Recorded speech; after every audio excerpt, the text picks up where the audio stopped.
Thank you for coming to Salt Lake City, sir. Thank you so much for having me, Salt Lake. This is fantastic.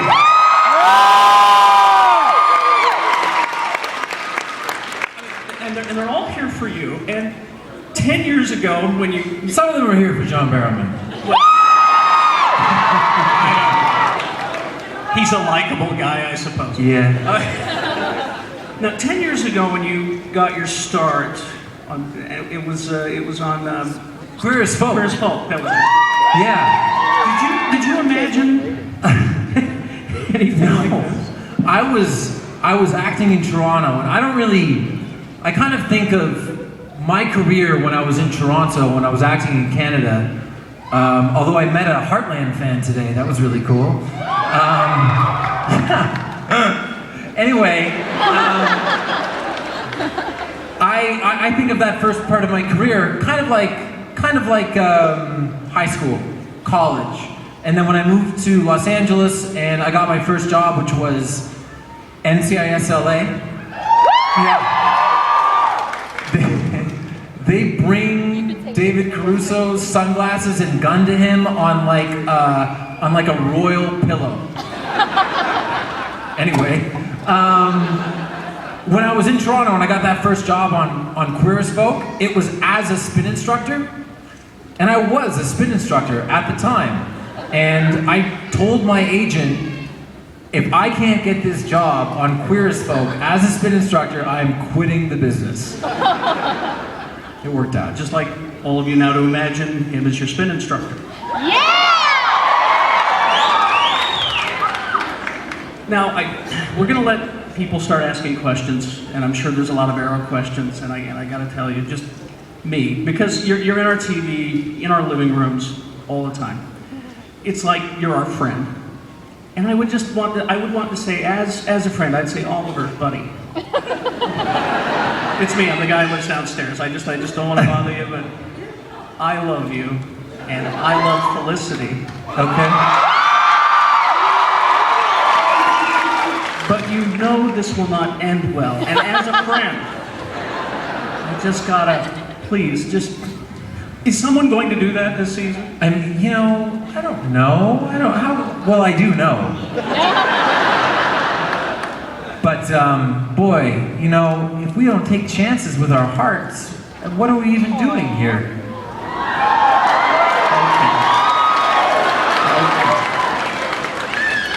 Fair enough, all right. I won't try to talk you out of it. How much can you tell us about the new season? I know that... Oh, man.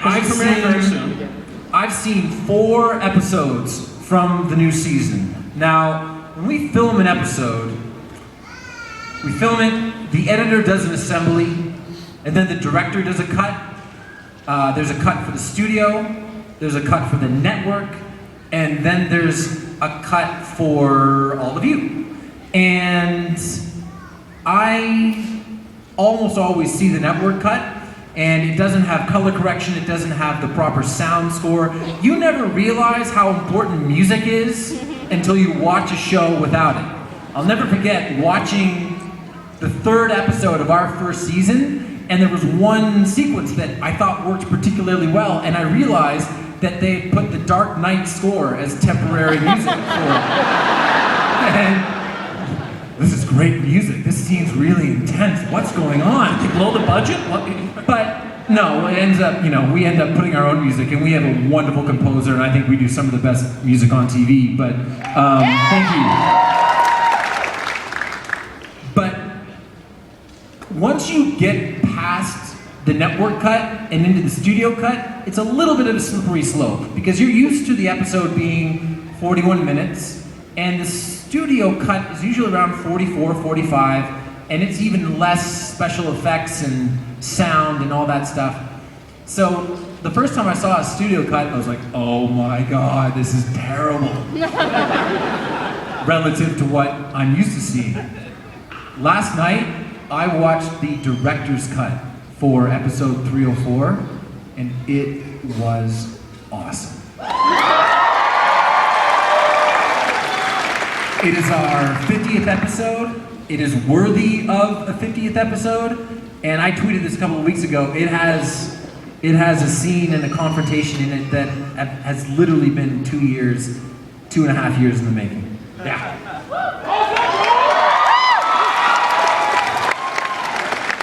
No spoilers. It's in his contract. Sorry. That's as much as he I can give tell away you. way too much. You did I do. You guys will trick me into something, and so everyone put their phones down, and we'll have like a completely frank conversation about the entire third season. You can do that, right? You, stop videoing. No, I'm kidding. All right. I'll put mine over there. What can you tell us? I mean, just I can tell you a bunch. I can tell you that we have Katie Lotz coming back as Canary in our first episode. We have Mr. Barrowman joining us as a regular this year.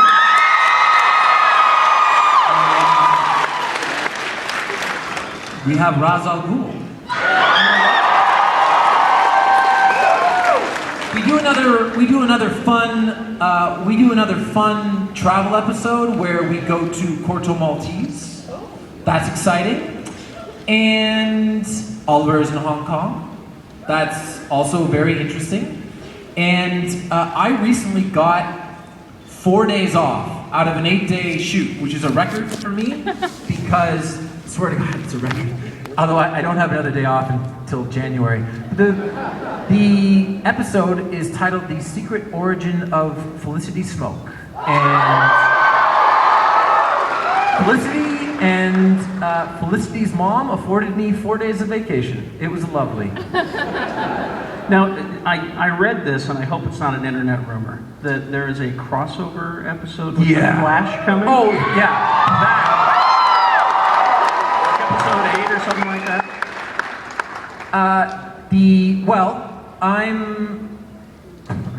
Spoiler alert. I'm in the pilot of The Flash, which is really exciting. And then we have another character that is crossing over in the 4th episode of The Flash. And then episode 108 of The Flash and 308 of Arrow are a big 2-night crossover extravaganza. As a fan, I'll think of that as a mini Justice League movie. Mini Justice League movie, sure. That's how I'll think of it myself. Yeah. Should we get some questions? Let's do it. Where do we want to start? Over here? You first? Sure. Hi, Stephen. How are you? I'm good. How are you? Good. I'm glad you're in Salt Lake. It's exciting. My question is, as an actor, Oliver's kind of a man whore. I mean, Oliver's not kind of a man whore. He's not anymore. He used No, Oliver's like Lord Varys this year. It's terrible.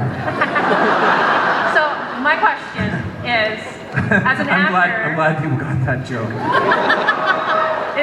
is it more awkward to film those scenes, those kissing scenes, Sure. with someone you first met, or with someone that you've known for a while, like Katie or Sarah?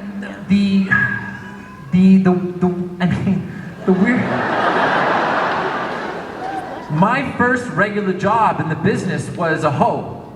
Right? As a hooker on Hung. You saw a little bit of footage in that cool video package. I like that. That was cool.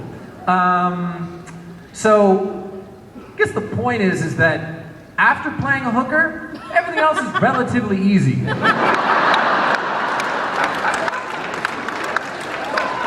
But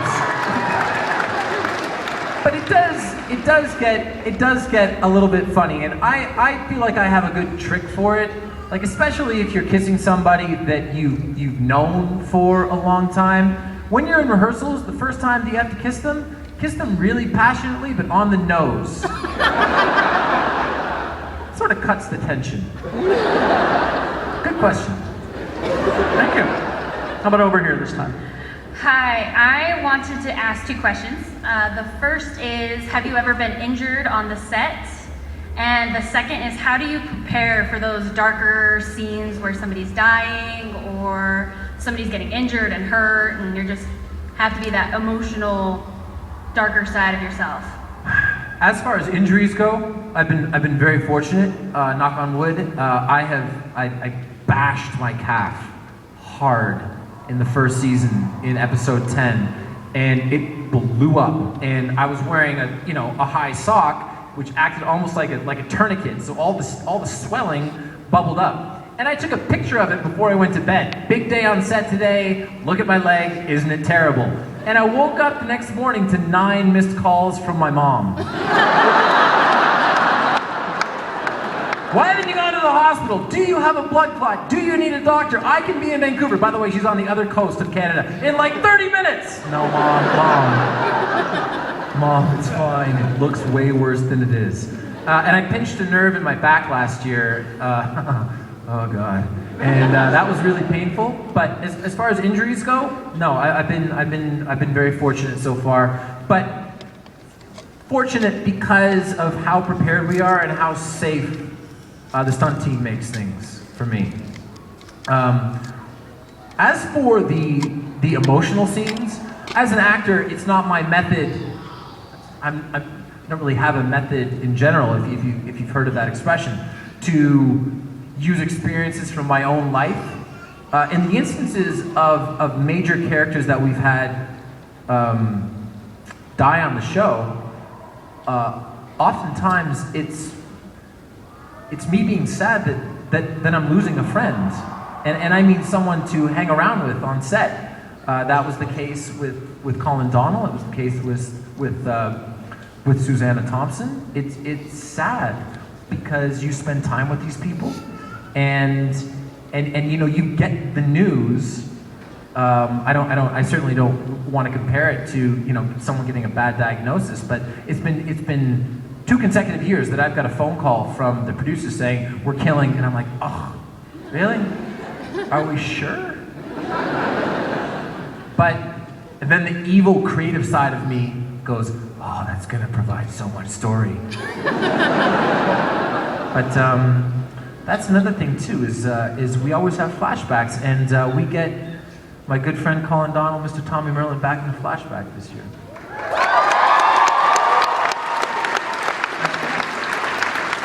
I like that character. Over here. Hey, I just want to thank you for actually being so active on social media. I really Thanks. appreciate it. I really like the workout, the training videos you posted, because that actually motivated me to go get a gym membership. Cool. And I'm still fat, but I've lost like 15 pounds so far the last couple Good, months. man. So, thank you. My question for you was, what was the audition process like to get Arrow? Did you have some creative freedom to kind of discover and create Oliver Queen? Or did the showrunners have a vision and you kind of had to fit into that? You're never right for a part until you're perfect for it. Any Lost fans here? So Josh Holloway could never get a part on TV. I don't think I'm speaking out of turn. Like I remember reading, like, he would get close on parts and they'd be like, well, you're not really the type for it. And then he gets the part of Sawyer on Lost. He's a breakout star, and the next pilot season, every single frickin' breakdown says Josh Holloway type. So, to answer your question, Hung had just got canceled. I was working on Private Practice, which was an amazing experience. And the breakdown for Arrow came out, and my cousin Robbie, who is playing Firestorm on The Flash, that's exciting, says, have you read Arrow? I said, I don't even know what that is. And he said, look, it's a story, it's an origin story of the Green Arrow. And I said, okay. And he said, and the guy's supposed to be late 20s, and I'm right around that range. And the fact that I read the pilot script and I couldn't picture me, I could only picture you, is a really good sign. So I went in, David Nutter, who directed our pilot, Jeff Johns, Greg Berlanti, Andrew Kreisberg, Mark Guggenheim. When I walked in, I was the first guy to audition. I read, what scenes did I read? I read the scene from the pilot where Oliver is being tortured by the 3 dudes. And then there was a much longer scene, which I'm really hoping the auditionists were able to put it out on the interwebs someday, where I tell the 3 guys how I'm gonna kill them. And I read it, And I finish, and I look up, and everybody's just staring at me.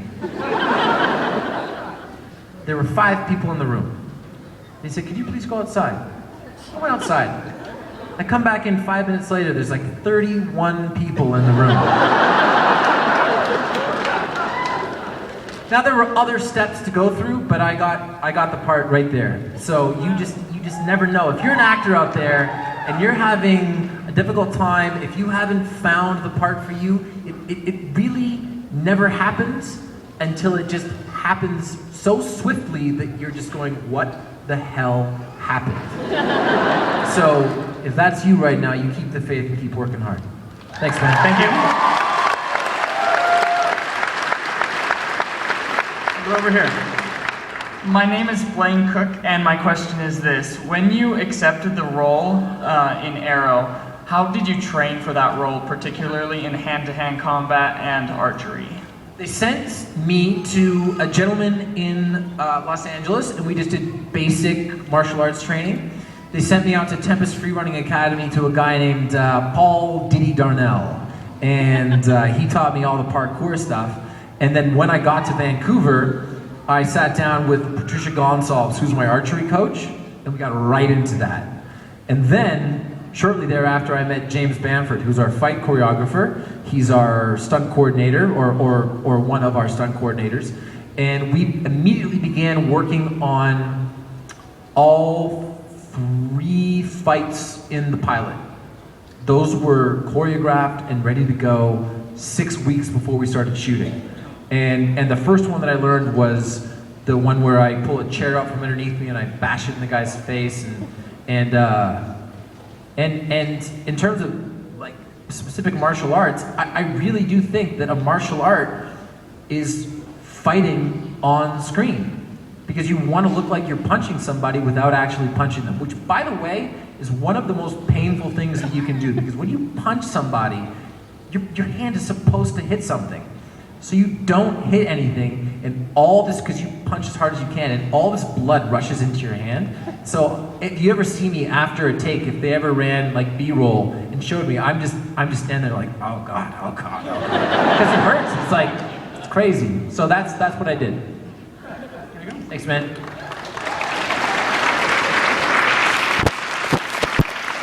All right. Is there a... Are you wearing a pink cast? Yep. Yeah. Gotta rock the pink. That a boy.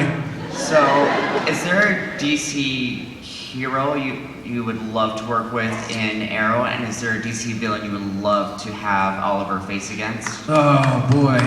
Well, Please say Gorilla Grodd, please. pardon me? Gorilla Grodd, please. You know, I start to latch on to the Easter eggs on the show. So for me, a DC hero, I've said Ferris Air so many frickin' times that I want Green Lantern to come on the show.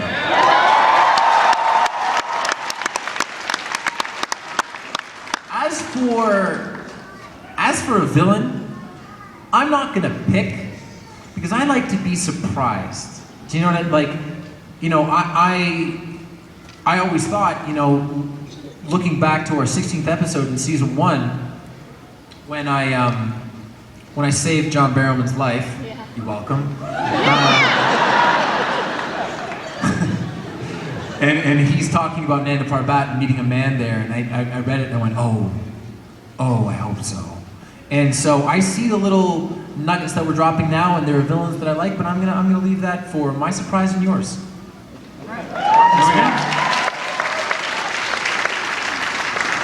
Don't be nervous. Hi, my name is Alicia, and I'm gonna apologize at first. I'm actually a really nervous fast talker. Okay. So if you need me to slow down, I'll do it. But I was wondering, since the Green Arrow isn't a huge character, not a lot of people know him, if you could have picked any other Marvel, DC, any other superhero to play, which one would you have picked and why? Iron Man. Why?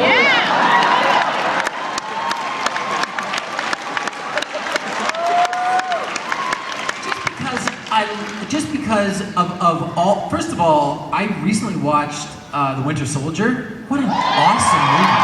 Hell yeah! Like really awesome. Like really awesome. I have a man crush on Anthony McKay. I think that dude is just.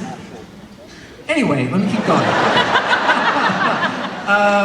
I love, of all the superhero movies that have come out, post 2000, the Dark Knight trilogy, Man of Steel, the entire Marvel experience that we've had. Was it like Phase 1, Phase 2? That's what it's called?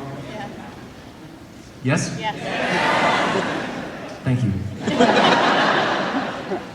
There is no better moment than the end of Iron Man 1 when Tony Stark stands up and says, "I am Iron Man." Oh, yeah.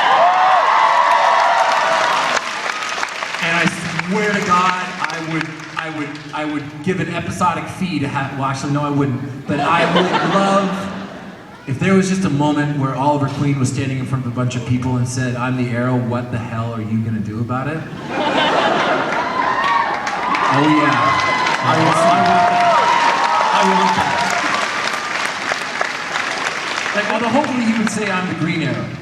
I want him to say green. Yeah. We need a little bit more green in the show. How about over here now? You. Okay, I have two questions for you. All right.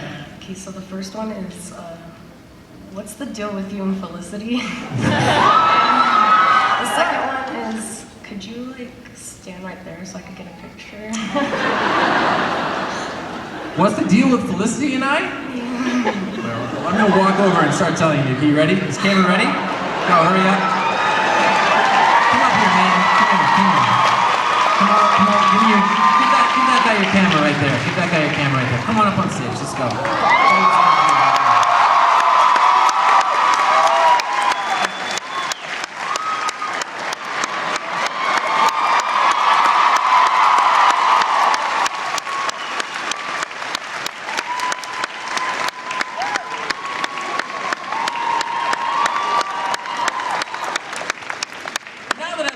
To you, the deal with me and Felicity is none of your goddamn business.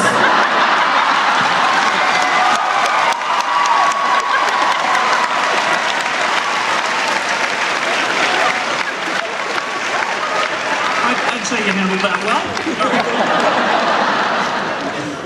Right over here. Hi, my name is Elise. So my question is I've seen some of your other panels, and I noticed you give away some things about season 3. And I was wondering if you guys as actors of Arrow get together and decide what you can tell, or if things just slip on accident. I have developed a really good relationship with the producers, I think, and a real good understanding of what I can say, what I can't say. And if I'm ever on the fence, I email somebody and I say, can I say this? But I'll tell you though, if I ran the show, if I ran a television show, I would give away nothing. I wouldn't even put out a preview. I would, as soon as I knew that people were into the show, I would be like crazy, secretive, super awkward, weird showrunner person. Which is my favorite type of showrunner. But no, has there ever been a moment? I'll tell you, recently there was a moment where I saw an image from our premiere this year, and I thought that the premiere had leaked, and I freaked out. I was like, it felt like, I just like something in the pit of my stomach, just awful. And it turns out it was just a preview that they were putting out for the shows. But you've never slipped up. No, I don't think that I have ever slipped up. I don't think so. I probably have. Borrow money? I probably have. Maybe I did, but they're afraid to tell me. That's what I hope. I hope they're like, damn it, Amell messed up again. We can't do anything. No, he's the Arrow. God damn it.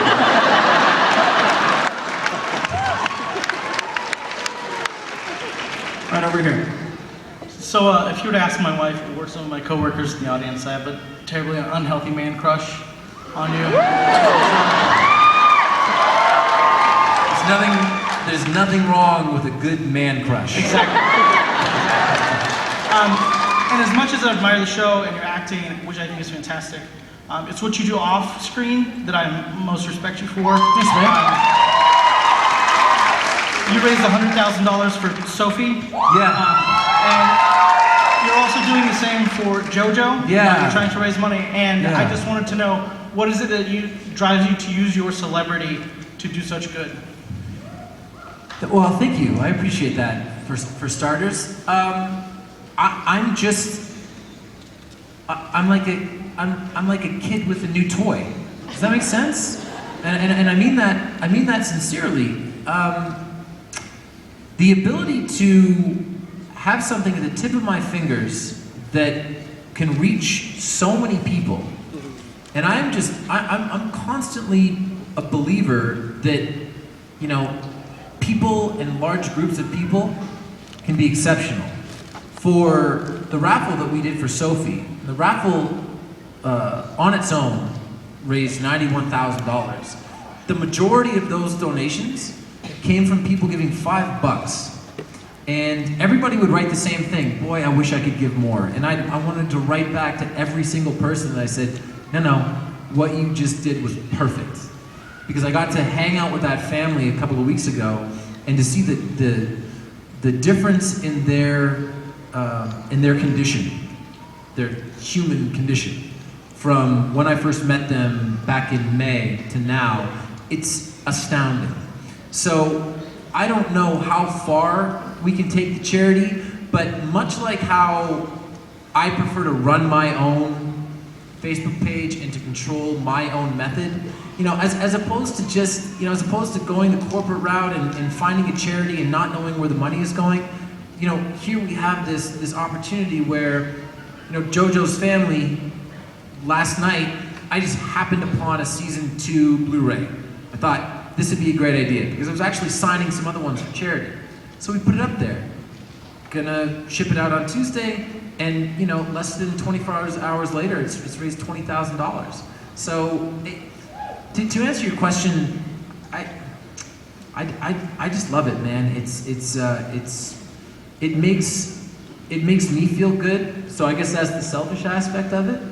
But if you can help people, you absolutely should.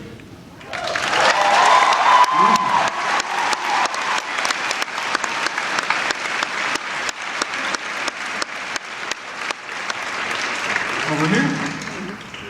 So on Facebook, you're constantly posting videos of you doing your parkour training and arrow shooting. I was wondering how much of that did you actually do before Arrow, and did any of that get you the job? To the second part of your question, no. I never took my shirt off in an audition. I was never, you know, they never said to me, we want this from you, physically. And with respect to the parkour, you know, growing up in, I grew up in Toronto, and I played football, I played rugby, I swam, I played volleyball. I loved sports, track and field. I used to do high jump. True story. And then a bunch of guys who were less talented than me, but 6'7", were beating me, and I stopped. And I'm not bitter. And so, you know, I was staying in shape. I was in LA. I was hiking all the time, but I wasn't going to the gym. I wasn't, you know, I was just staying active because my body is my instrument in the vocation that I chose. And I happened upon Arrow, and now I get to do all these cool things. The only problem is that I'm relatively demonstrative on set when it comes to doing my own stunts. And especially stuff with heights, I'm a little bit frightened. And I'll always say, well, no, of course I'm gonna do this, and if they won't let me do it, I'll demand to do it shirtless, because then it has to be me.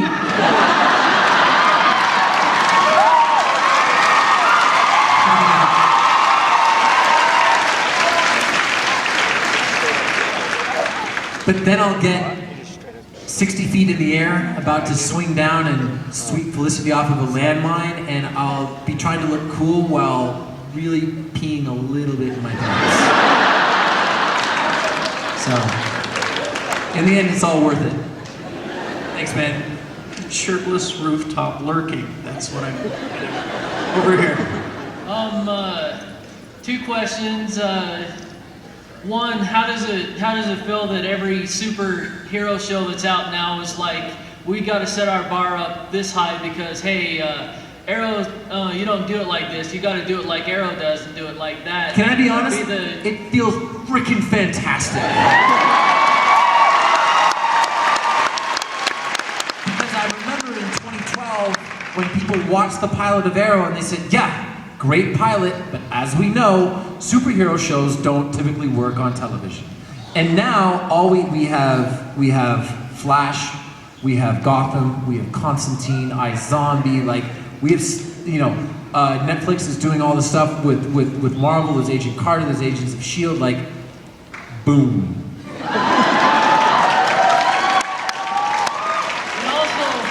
And also, I told one of my supervisors at work that I get a picture with shaking your hand. Is that cool? Yeah, man. Do that? Sure. You're the last one, though. All right, let's do it. So many questions. Come on up, brother. Nice to meet you, man.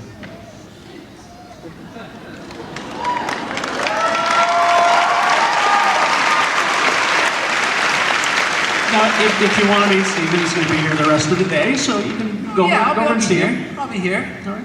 Over here. Hi. First off, I'm a super big fan, so hi. Really?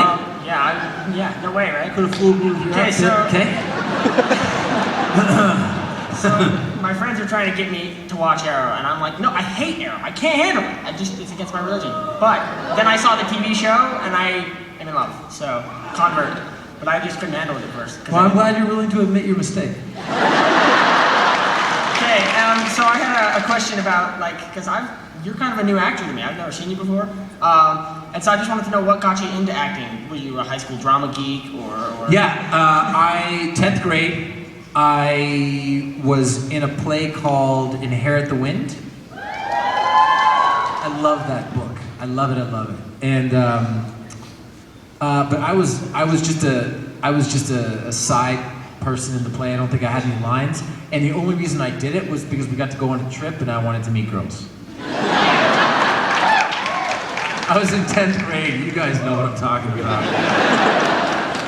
And then the drama teacher, William Schooler, at my high school, who I'm still in touch with and still very good friends with, came up to me, said, you have very good focus and you are going to play Malcolm in Macbeth next fall. Huh?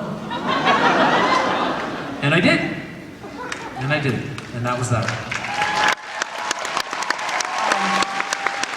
My friend Abby here is so in love with you, and she's afraid to ask, but she wants a hug, and I was wondering if you could give it to her. I will give her a hug at the end of the panel. Stick around, Abby, stick around. Because unlike you, she's dressed in the right brand. Yes. Okay. Anyway.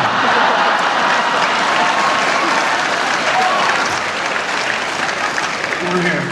How you doing, sir? I was wondering if there was a Justice League movie. Would you want to be in it, and what do you think your chances of being in it are? I don't think that logistics are going to make it possible for the television universe and the cinematic universe to coexist. We shoot for 10 months out of the year, literally 10 months, and boy, I'm just thinking about how difficult it's going to be for when we do the crossover episodes with the Flash. The logistics of that. Sure, I'd like to be in it. Absolutely. If Hawkeye can be in the Avengers, then Green Arrow can be in the Justice League.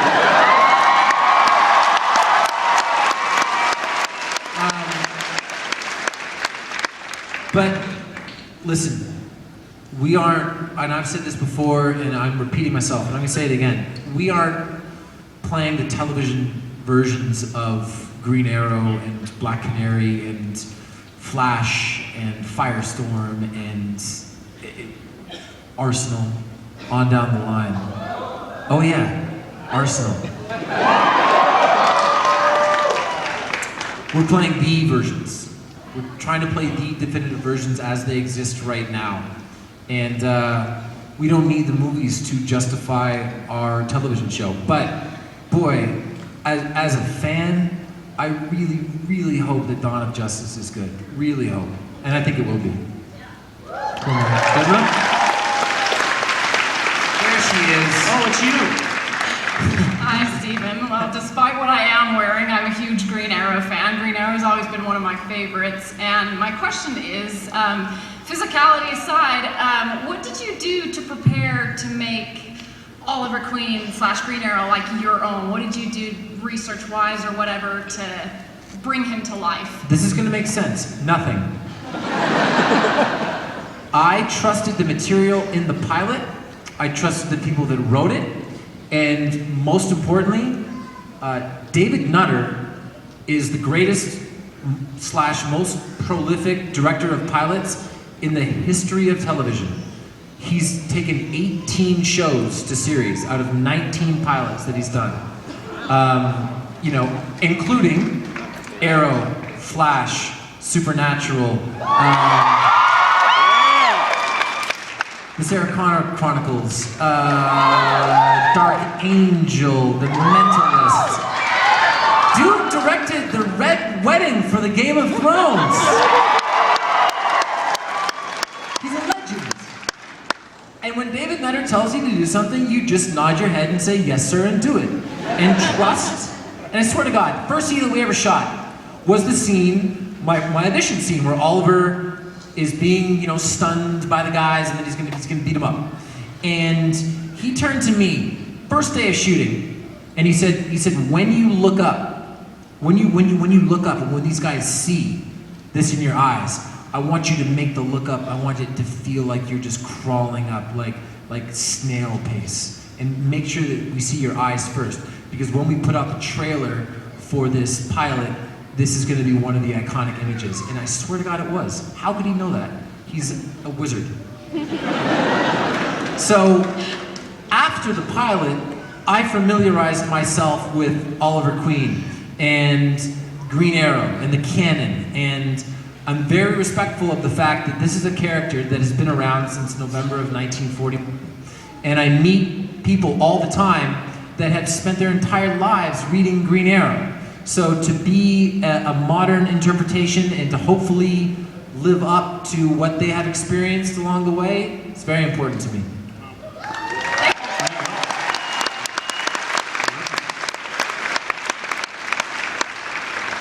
Over here, sir. Oh, excuse him. So my question with Firestorm appearing on Flash, the Atom, Black Canary this season. Oh, the Atom too, yes. Sorry, we have so many superheroes that I forget sometimes. So when are you guys just gonna get ahead of the movie and do your own Justice League? I don't know, like episode 8?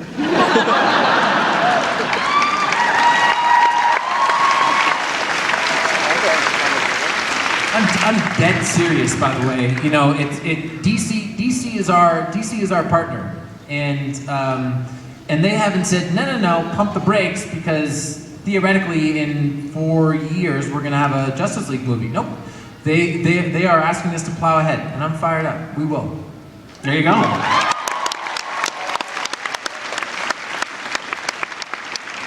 So the majority of the people up here have already stolen some of my questions. So first off, with the injury thing, I had heard online that you are doing a stunt sequence with John Barrowman and he hit you in the knee with steel-toe boots. Ooh, jerk. Totally true. And it's the scene in episode 9 of season 1 where Malcolm, we don't know it's Malcolm yet, is just beating me senseless. And he's kicking me while he's on the ground.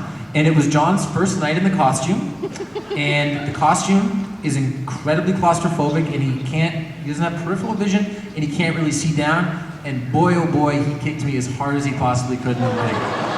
And I felt bad because of how bad he felt. Anyway, if you see him, tell him it still hurts, okay? That actually took on my question here. Sure.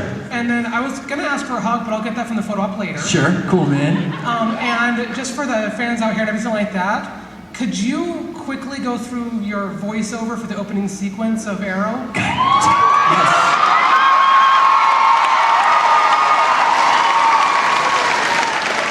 I kind of feel like we need some mood lighting or something. I have been meaning to learn this properly because I recorded it at the beginning of season 1 and the beginning of season 2, and I know there's a new one for season 3, so you're just gonna get a mix mash thingamajig. Here we go.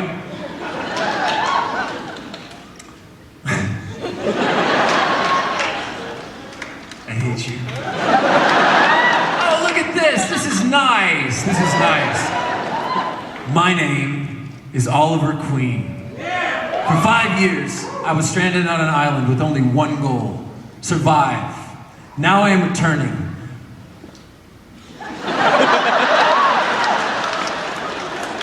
To save my city. I feel bad. I'm ruining this. Somebody help me. Someone give me the lyrics. I need to know this. I'm so ashamed. Tell you what. What? Oh, there we go. But to do this, I can't be the killer I once was. To honor my friend's memory, I must be something else. I must be someone else. Previously on Arrow.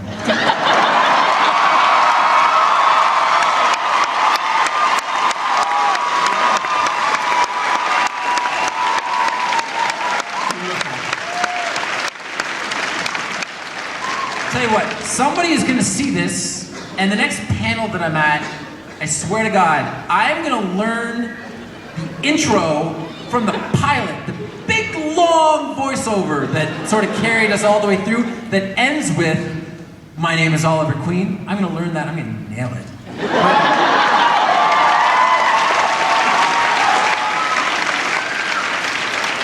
Phoenix. Hey. Hello. So, someone already asked the question that I was going to ask, so I came up with a new one right now. Okay. When You could just continue to stand there and look good if you wanted to. When you first found out when you were doing the reading at the table and you saw all your cast, did you recognize anybody and have a geek out moment? Oh, for sure. That happens all the time. Paul Blackthorne was my favorite villain on 24. Season 3 of 24 is my favorite. Paul Blackthorne, really? Really? Jamie Sheridan was the VP in Homeland, which was a show that I was watching at the time. My first American job was almost Melrose Place, so I knew Katie Cassidy really well, and I also knew her as possibly the only person that Liam Neeson hasn't been able to save in the past 15 years. I was a big fan of the OC and Will Holland. She doesn't know that, but it's true. And oh my goodness, Roger Cross. Jack shot Roger Cross on 20. I was a big 24 fan. You know what I mean? So this year not so much, but it doesn't matter. This does happen all the time, where we get people come on the show, and I'm fans of theirs. The coolest moment out of all of those was myself and Liam McIntyre were the last two people in the audition process to take over the role of Spartacus that Andy Whitfield passed on. And I got to do a scene with Manu as Spartacus and him as Crixus. So when they cast him as Slade Wilson, and the first time that we saw each other in the makeup trailer, we were just like, it's too weird, man. It's too weird. But I'm always going to be a fan of the people that we have on the show. It's really fun having cool guest stars. That's great. It's a good question. There you go. Right on the spot. Good for you. You told me we have time for one more. I'm sorry. We have two more because we have Roy over there. Oh, that's right. That's right. Go ahead. Hi, my name is Kim. Hey, Kim. And my question was, were there any kind of crazy pranks on set? And if so, which one was your favorite? Any crazy pranks on set? Well, I am working with John Barrowman this year.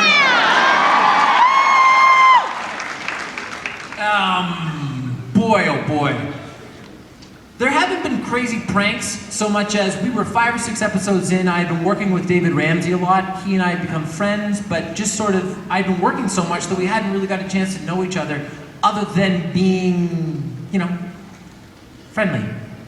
And he had to come up as Diggle and whisper something into my ear. And he said the dirtiest thing I've ever heard in my entire life. By the way, he's not even on camera, okay? It's close up on me, he says this to me, and I go.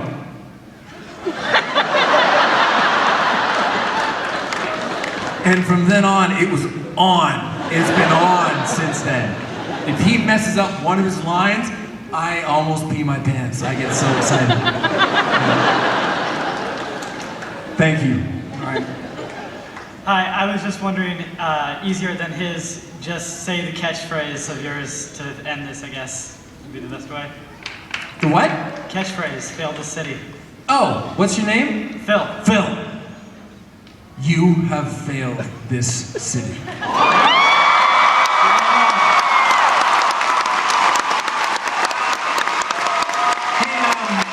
If you were standing in line to ask a question that we didn't get to, you guys, just come on up on stage real fast and take a quick photo for everybody. Right here. Come on up.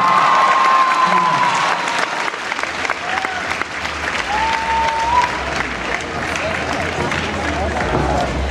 up. It's gonna get fucking loud.